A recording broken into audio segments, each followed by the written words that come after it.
Alright, hello. Today we're going to be talking about Jammy Fish. Now, if you don't know what Jammy Fish is, it has 600 HP, 300 attack, 2 movement, attacks from 2 tiles away. It's a dimensional, and it has a very special ability that I think the community is dying to find out. That's the wrong wording, but essentially, we're trying to see how good it is, and nobody really knows. So today I kind of want to dig into that, give my own hypotheses, and honestly, I'm just going to tell you right now, I don't actually know. These are guesses, right? Any guides that I make, they're almost always guesses because they're not you can't solely rely on facts. You have to use subjectivity at some point. It's not like pack rates, right? Um, but yeah, let's go ahead and get into this. Um, so basically, its ability allows you to take an extra key from your reserves every other turn. So it's an active ability with a 1 turn cooldown, meaning that you can use it every other round. Um, Basically, this means that you can develop faster, which is really nice. But though you take it from your reserves, so you're not actually generating keys; you're just taking keys from the reserves, which means you'll run out faster. So I split up this video into a few parts, which is tempo, the meta's tempo, and lastly, how it varies on small and big maps because you're getting 3 keys every turn on small maps, 5 every turn on big maps. Also, they have a different amount of key reserves, so that way you always kind of run out of keys on the same exact turn. But yeah. So first, let's talk about what tempo is. If you know about tempo from a musical standpoint, then you probably know about it from a gaming standpoint. It's basically the speed at which both players are playing the game. As an example, a game like Valorant is a lot slower than a game like Titanfall 2. They essentially um, the decisions that you're making and how fast you're making them. Now, this applies a bit differently to turn-based games because obviously you can take forever to make your decision. You can take like 3 days. So we're more so referring to how fast you're developing, how fast you're how I guess not how fast you're attacking, but it's more so how fast you're developing and how fast you can kill things. Um, Time to kill is very important in real-time games, but in turn-based games, we would just say turns to kill. Now tempo is affected by another 3 variables, which is cost, movement, and meta. Now, obviously, the higher cost something is, the harder it is for you, the longer you have to wait to get it. Harder, longer, basically the same thing. That doesn't sound right. That's suggestive. Um, Movement obviously restricts a phobie's ability to develop, and the meta, which picks the strongest phobies. I'd say the meta is the most important, but cost and movement are always going to be 2 undeniable factors when it comes to tempo. But because the strongest phobies are going to have a certain tempo, um, naturally the game is going to surround it. Um, like right now, I would say burst damage is the meta, so I would say that the tempo can be a bit slow at times, but it's very snappy. Um, Obviously, you can't really say it's slow or fast because while it burst damage isn't really specific when it comes to movement. I would say that slower phobies are actually doing better right now because those faster ones are sort of not meat shields exactly, but they're there to stall. They're there to allow the slower phobies to develop. So naturally, if the slow phobies weren't good, then it would just be the fast ones. And if the fast ones weren't good, then that doesn't really matter. Um, but yeah, I'd say it's super snappy. But other than that, I'd say it's fairly slow. Um, Now let's go ahead and talk about the Metis tempo, which we can't.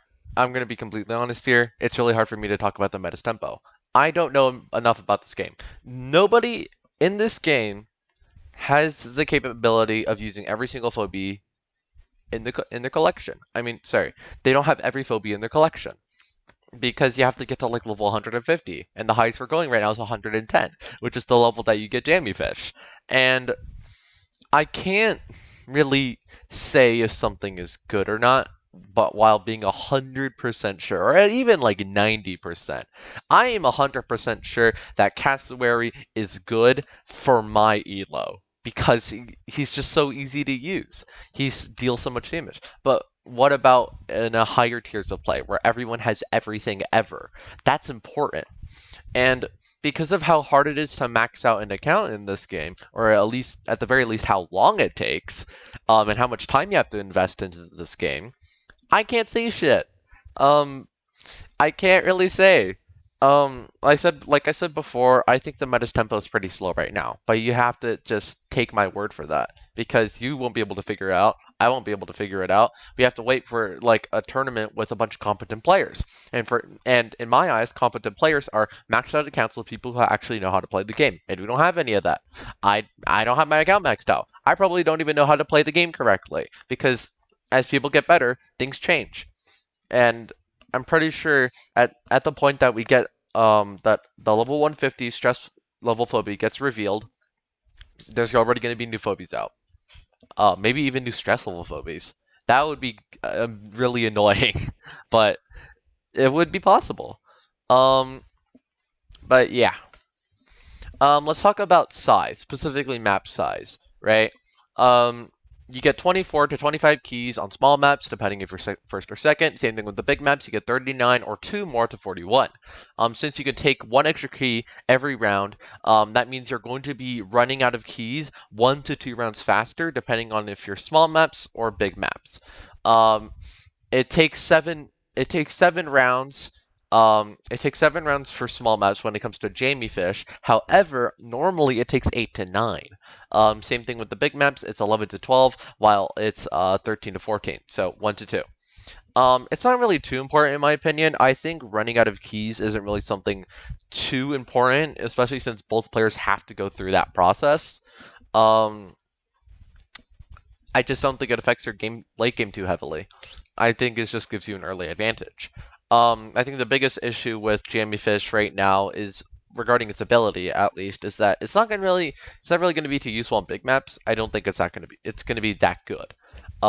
It just doesn't seem like it's profitable. I mean, it really just depends on the stats. So let's go ahead and talk about that. Now, Jammy Fish and Murderwing have very similar traits, except for well, I guess, yeah, we'll say 2 key things. First off, Jammy Fish doesn't have Morty, which is Murderwing's damaging ability. Um, and also, it's dimensional. Now, obviously, it being dimensional is probably for the better. Murderwing doesn't really need undead a lot of the time. It'd be a lot better if it was any other race, honestly. Um, and it has very similar stats. It has 45 less HP and then 50 more attack. The biggest issue with it is that Murderwing does burst damage, Jammy Fish doesn't. Sure, Jammy Fish is a bit more consistent, but not consistent enough. It doesn't really have that sort of offensive power that Murderwing does. Um, you're just not going to be able to do as much damage, isn't able to threaten as much damage. However, since you want to keep it safe anyway, I think that's fine. I usually don't think that you're going to be sending jammy fish in for things like that. So in my perspective, I think you just use it to hit stuff. What do I mean by hitting stuff? More so threatening a kill. Usually you're missing out on like 300, 400 damage. Sometimes jammy fish won't be able to help with that. You're going to need a jar cannon. But sometimes jammy fish just works.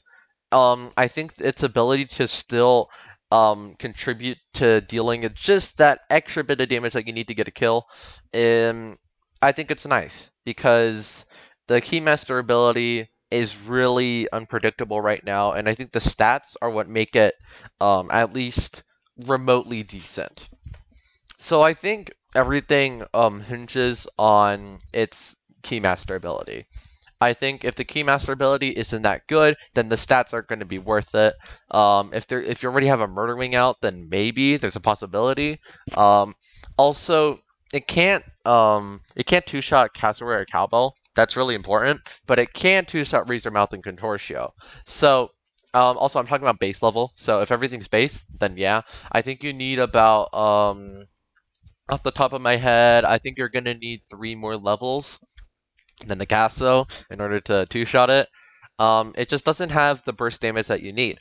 Um, However, if Keymaster's good, it's gonna be nuts, right? It has pretty good stats and it has an insane ability. So since I have to pick a side, just to conclude this video, I think it's good. How good? I don't fucking know. I think Keymaster is very. I don't think it's just going to be good or bad. It's going to be pretty good, pretty bad, really bad, right? There's obviously a spectrum here because there's nothing to really compare it to. Um, but I think because of the stats and its super potentially powerful ability, I think it's a fairly strong unit. That's the end of this video. I'm still talking like this. It sounds like I'm going to continue doing this sentence, but I'm not because I'm done.